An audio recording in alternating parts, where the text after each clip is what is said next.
Bienvenidos al segundo episodio del podcast La Mesa Resolutiva del Instituto de Medicina Resolutiva de América Latina. Si el primer episodio nos mostró que la enfermedad es, en esencia, una pérdida de resolución, hoy daremos el siguiente paso.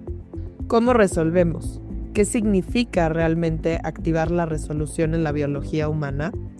Hoy el Dr. Gustavo Orozco nos hablará del protocolo 5Rs, un modelo que guía la recuperación de la coherencia biológica desde la célula hasta los síntomas.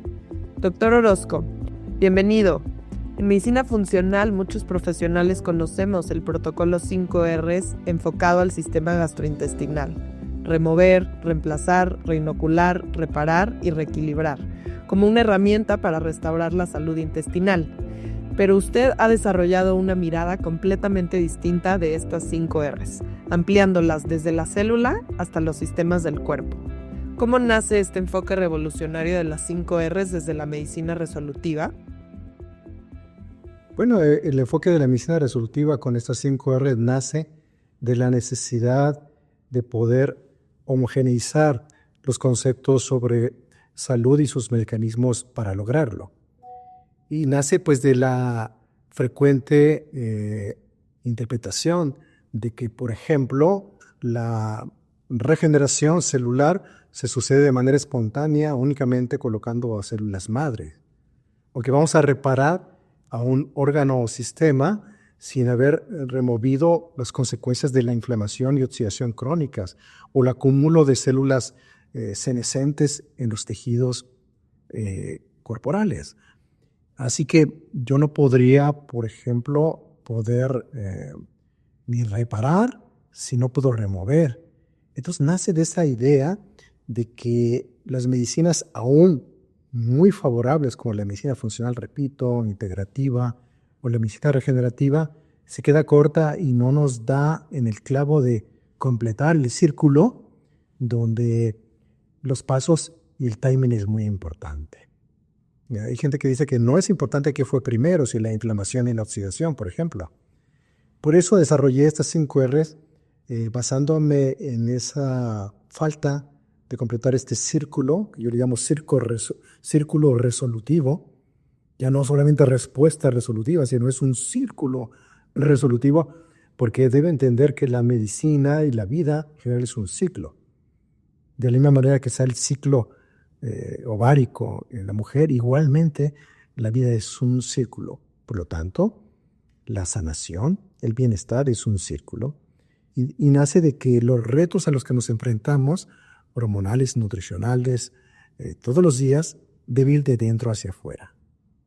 Es decir, debe suceder cambios en los organismos intracelulares. Lo primero R es remover, porque si estamos en zonas de disconfort, estos retos inflamatorios, a esa inflamación aguda, no nomás es la antiinflamación, sino que la respuesta resolutiva, el círculo resolutivo comienza por remover, quitar intracelularmente esas células, esas partes de células que han muerto en su intento de resolver la inflamación aguda. Y lo primero es la eferocitosis, es decir, las células inmunológicas llegado al órgano que cursó con inflamación aguda debe salir del órgano, de la pared endotelial, del epitelio intestinal, del epitelio alveolar, de las neuronas, del sistema nervioso central, del páncreas, del intestino. Así que hay que remover, y es primero intracelularmente. Yo le llamo el fenómeno de la cebolla o el fenómeno del microscopio. Cuando un investigador que no es médico está enfocado en el interior de la célula, debe alejarse para ver al órgano, al tejido, al sistema, para poder reconocer que esos cambios que sucedían dentro de la célula deben tener una aplicación desde fuera del cuerpo incluso. Y de la misma manera que el médico que se dedica a estilos de vida debe ver de afuera y luego ver hacia adentro para ver que lo que está sucediendo o lo que está implementando en el cambio de estilo de vida se aplica en tiempo y en forma intracelularmente. Entonces nosotros tenemos que cambiar de organelos intracelulares. Las membranas celulares, la membrana celular, la membrana mitocondrial, la membrana del retículo endoplásmico, la membrana nuclear, debe estarse cambiando como la piel de una víbora. Y los fosfolípidos y los ácidos grasos que lo conforman deben estar cambiando de una forma dinámica. De la misma manera que tenemos que eliminar mitocondrias viejas, debemos formar nuevas membranas del retículo endoplasmo. Debemos formar nuevas membranas del núcleo, membranas del retículo endoplásmico, repito, para que entonces nosotros cambiemos organelos intracelulares, ¿sí? Y debemos eliminar los viejos. La célula no es estática. La célula tiene que eliminar los soldados caídos de la inflamación, la oxidación y la senescencia. Deben ser eliminados primero intracelularmente. Eso es la primera R, remover. Luego, después de remover, yo el mejor ejemplo que te puedo dar, médico que me escuchas, es como cuando tienes una cabaña en el bosque y vas cada 2 o 3 meses y luego llegas y resulta que hubo una tormenta tropical que destruyó las ventanas, las paredes, se metió el agua, destruyó muebles. Es un fenómeno natural que no puedes evitar. Llegas a tu casa, en la cabaña, y la tienes que remover. Saca los escombros, que son las huellas de la tormenta tropical o huracán. Luego que has removido todos los escombros, tienes que reparar porque la puerta, las paredes quedaron dañadas. Tus muebles, debes repararlos, cambiarle la pata a las sillas, tienes que reparar la cocina. Entonces, la reparación, que es la segunda R, solamente llega cuando hay una remoción. Y la reparación es otra cosa de que nosotros podemos recubrir partes del epitelio intestinal alveolar, partes del endotelio. Nosotros tenemos que repararlos, ¿sí? Y esa reparación requiere todavía cierto grado de inflamación y no de supresión de la inflamación. Por eso los antiinflamatorios, los supresores del sistema inmune, los antibioplásicos, todos los fármacos para enfermedades autoinmunes suprimen la inflamación, pero también la resolución de la inflamación y evitan la reparación y no trabajan en la remoción. La tercera R sería regenerar. Hay que formar nuevos tejidos. Primero hay que formar nuevos organelos intracelulares. Y entonces tiene que haber un balance, repito, entre la formación de nuevos órganos y la eliminación de los mismos. Y entonces debe haber biogénesis mitocondrial, formación de nuevas mitocondrias, debe haber formación de nuevas membranas, debe estimularse las células progenitoras del endotelio vascular o células progenitoras de músculo esquelético, de músculo cardíaco o células progenitoras en el hígado.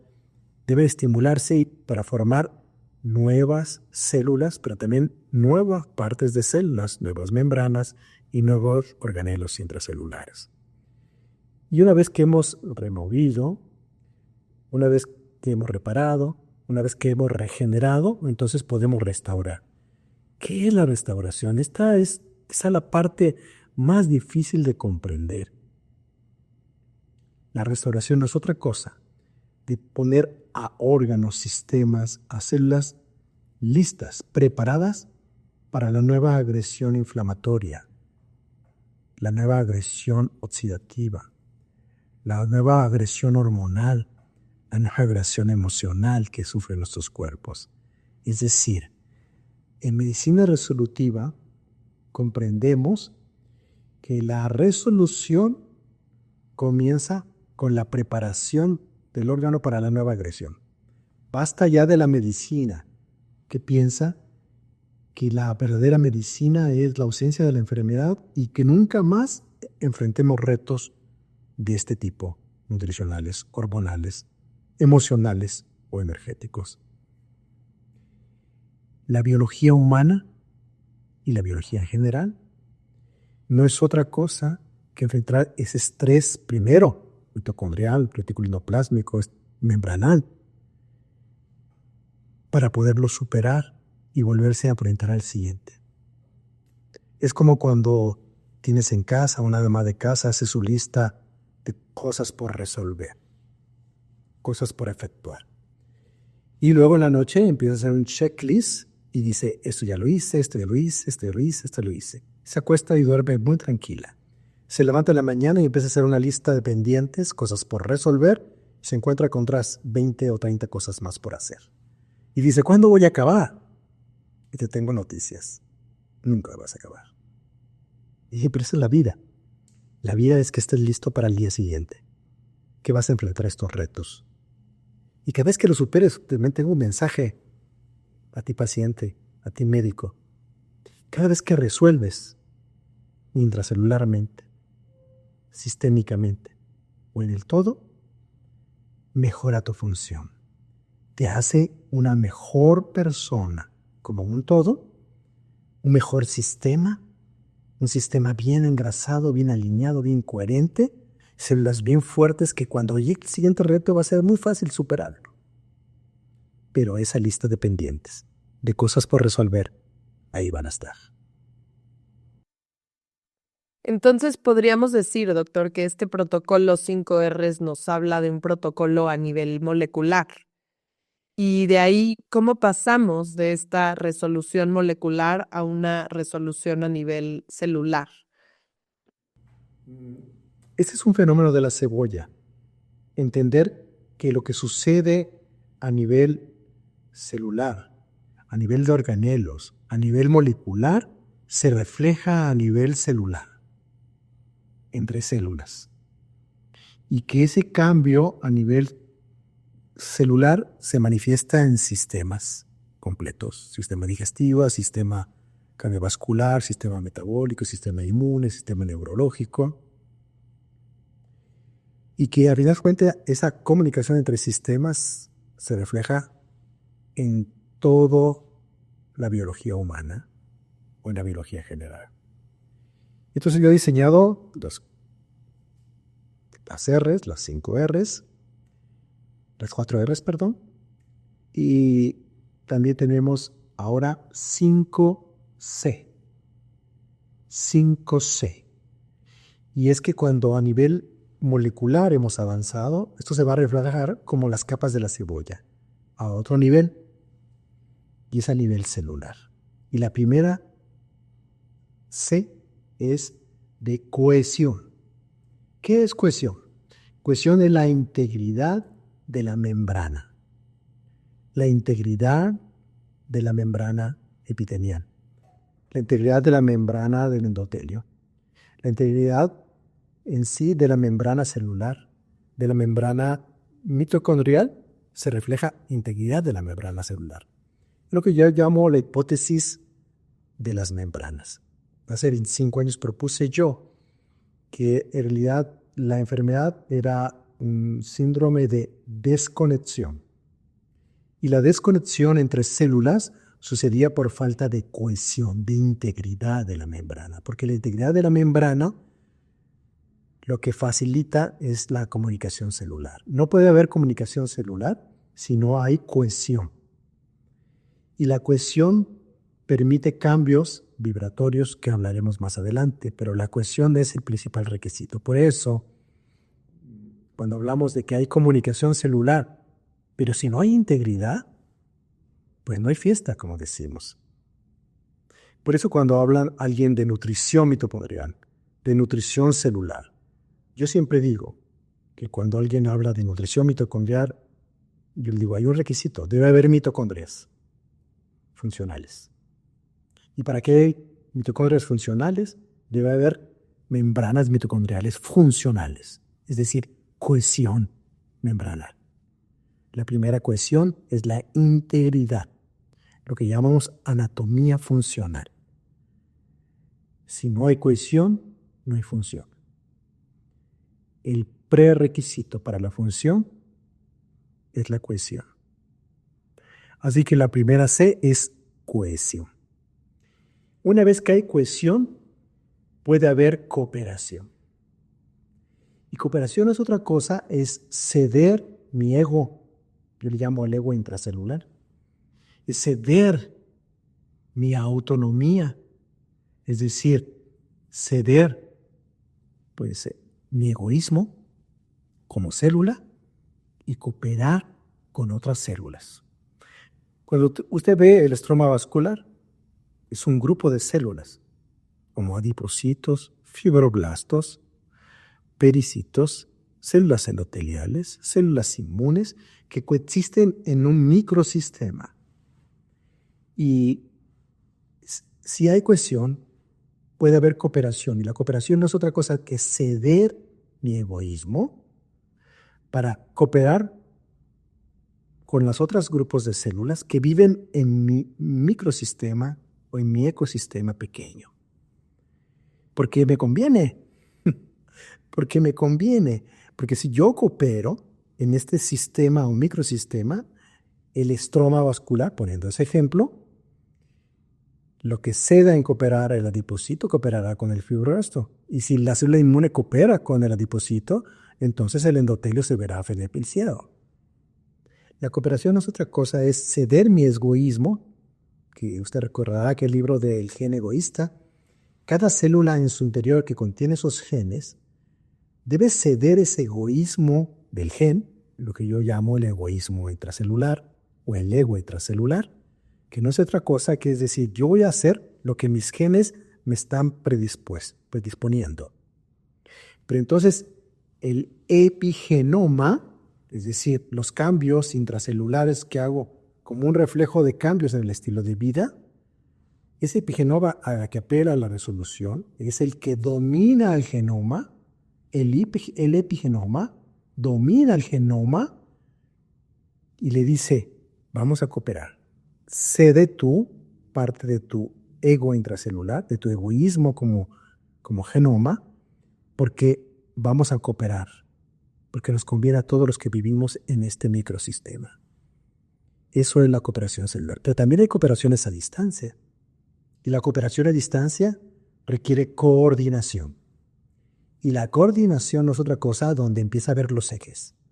En medicina funcional y en otras medicinas integrativas y regenerativas se habla, por ejemplo, del eje intestino-cerebro, del eje intestino-corazón, o del eje corazón-cerebro, o el eje intestino, tejido adiposo, corazón, cerebro, o eje intestino, tejido adiposo, hígado, o el eje inmuno, endocrino, vascular. Por métodos de estudio lo hacemos, pero en realidad el sistema no le importa si tú trabajaste solamente en el eje intestino-cerebro y dejaste a un lado el eje inmunovascular. En realidad, la coordinación sucede cuando hay cohesión, cooperación, entonces hay coordinación. ¿Qué es coordinación? Es decir, yo cedo el mando a alguien. Es el timing, es el tiempo en que debe haber la coordinación. La coordinación es otra cosa que yo, por ejemplo, en mi eje intestino-cerebro, cedo el control a mi intestino para que se repare y a nivel molecular logre cohesión y entonces yo voy a cooperar. Entonces yo coopero, por ejemplo, con mi cerebro, en donde yo como intestino voy a cooperar con el sistema nervioso central, formando precursores de neurotransmisores de serotonina, dopamina, GABA, norepinefrina, que voy a donar, por ejemplo, serotonina, y la envío a través de la circulación hacia la barrera hematoencefálica en mi cerebro. Coopero, cedo, dono mis neurotransmisores intestinales y los dono al sistema nervioso central. Entonces yo coopero y cedo el mando temporalmente al cerebro.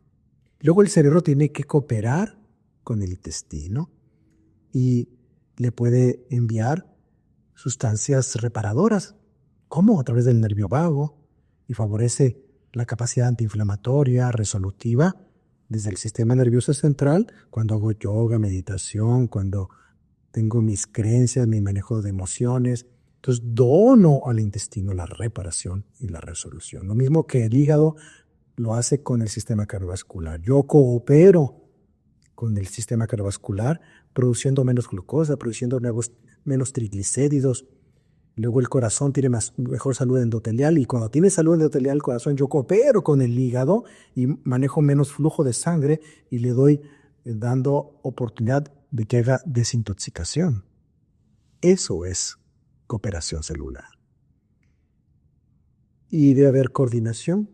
Decíamos que la cooperación es el preámbulo de la coordinación. Entonces, esta coordinación, donde yo soy Maldo, nos permite avanzar a la siguiente C, que es comunicación.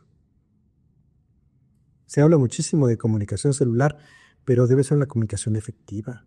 Porque tú puedes tener una comunicación, pero nefasta, entre órganos y sistemas, entre células. Y la comunicación tiene que ser clara, precisa y con intención. Esas son las claves de la comunicación. Si yo tengo coherencia, tengo cooperación, tengo coordinación, tengo comunicación.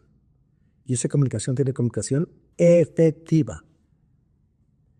Pongamos el ejemplo de la resistencia a la insulina y a la leptina del tejido adiposo al sistema nervioso central en el hipotálamo.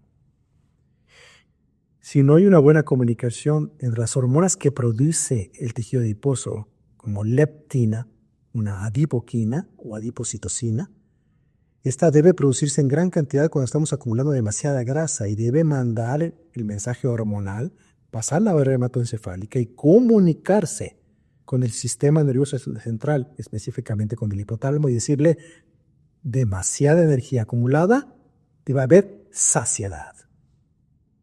Y estimular los centros de propio melanocortina para dar saciedad. Esta es una comunicación efectiva.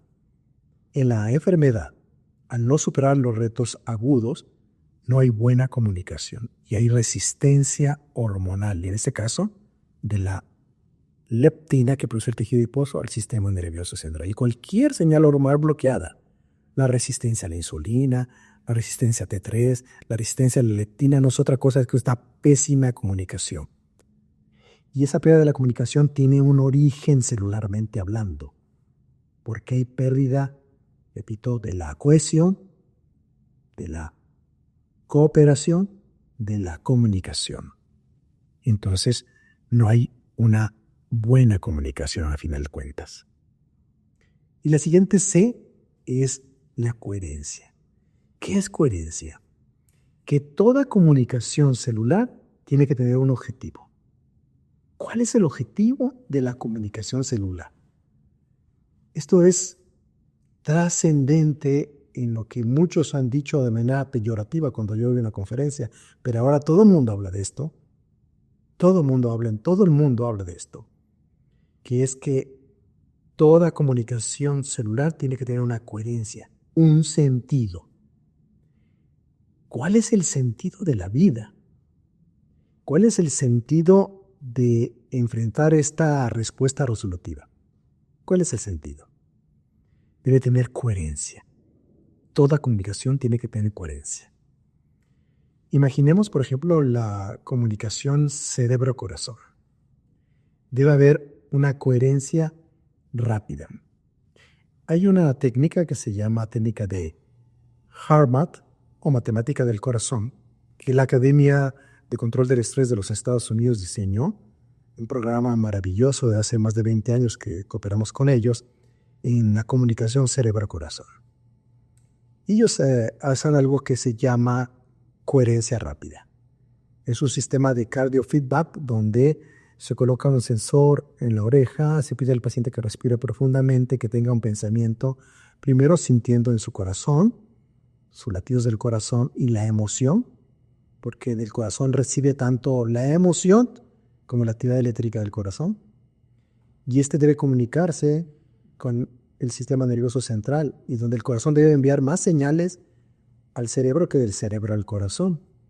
Llamamos coherencia rápida en este sistema de HARMAT, donde el corazón envía más señales eléctricas, magnéticas, hormonales, humorales hacia el cerebro que del cerebro al corazón, y donde se refleja por una actividad electromagnética, una actividad de electroencefalograma, una actividad electrocardiográfica, coherente donde en el mismo tiempo que el corazón envía la señal, lo recibe el cerebro en el mismo tiempo y forma.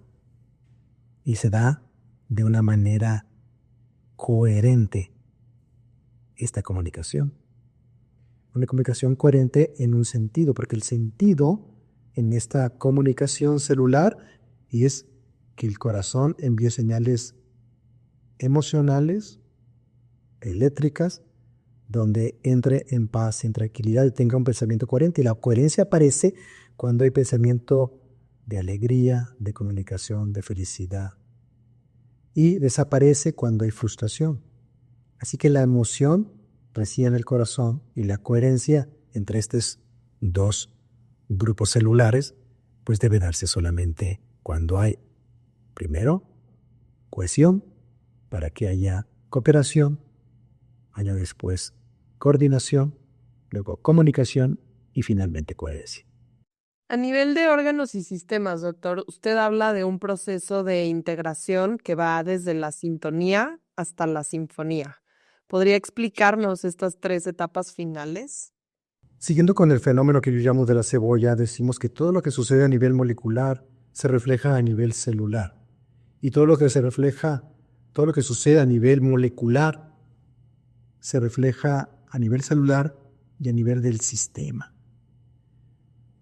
No me gusta hablar de que vamos a solucionar o resolver la problemática, los retos de un solo sistema. Ni siquiera estoy de acuerdo en que debemos resolver algunos ejes. Si lo mencionamos es por cuestiones de estudio.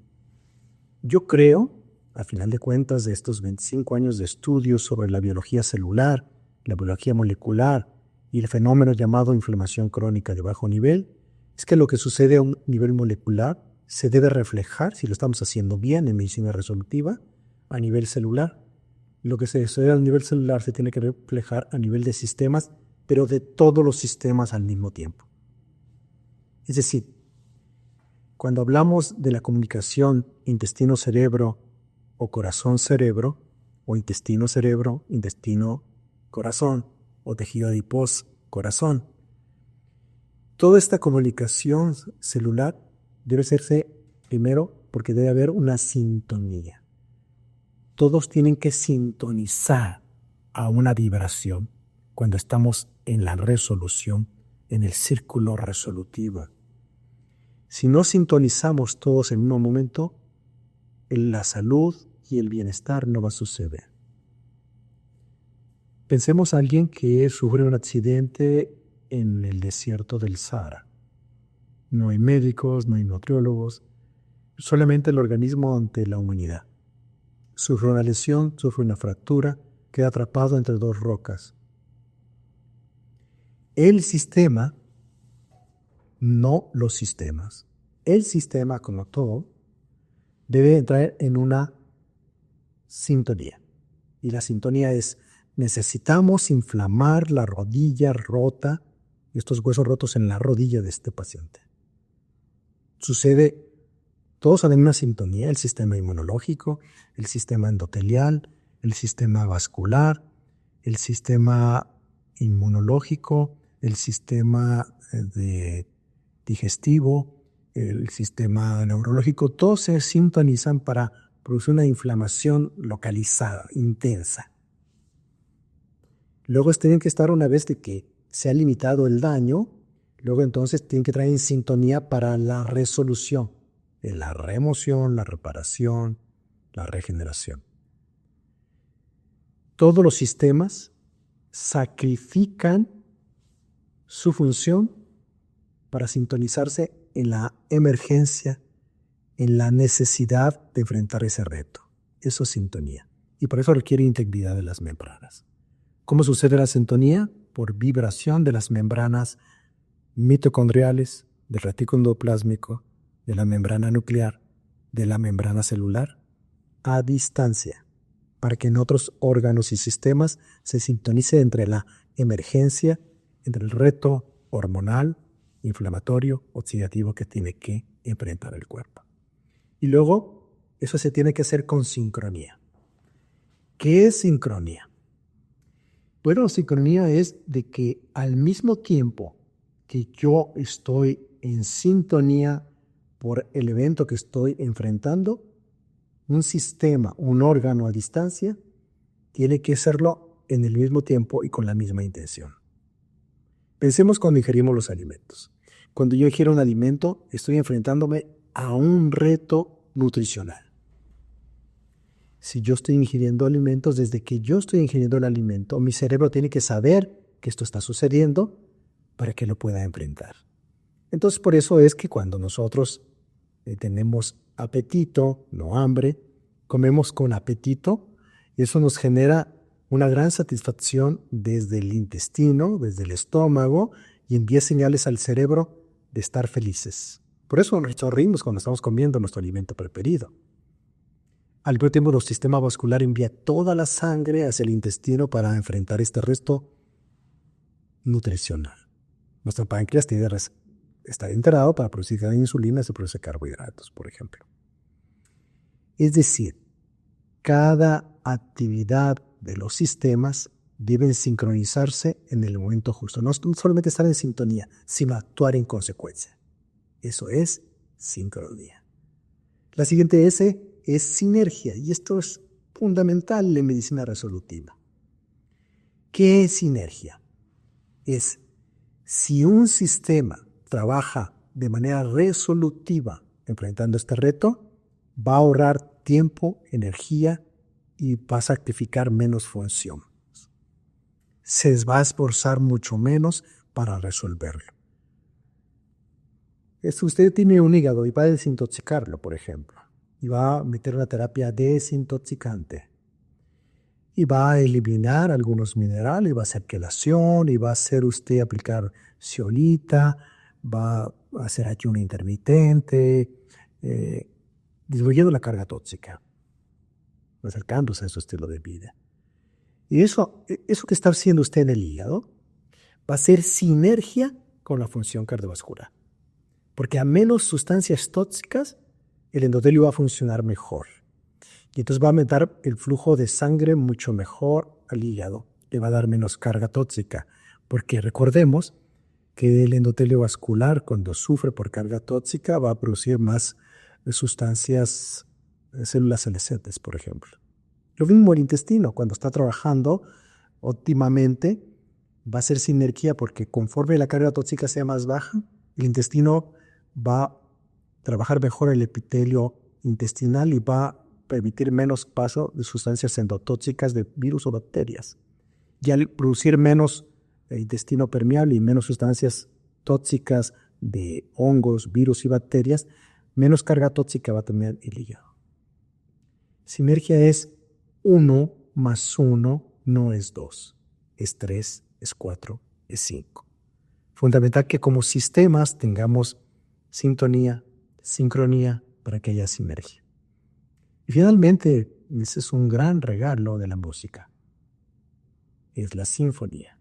Al final de cuentas, el círculo resolutivo que la medicina resolutiva propone es una sinfonía entre órganos y sistemas.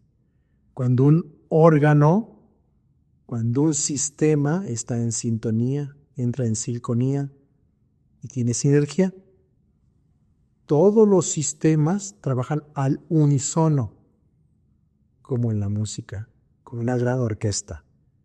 La respuesta resolutiva, el círculo resolutivo, cuando se da esas eses, produce música, produce sinfonía.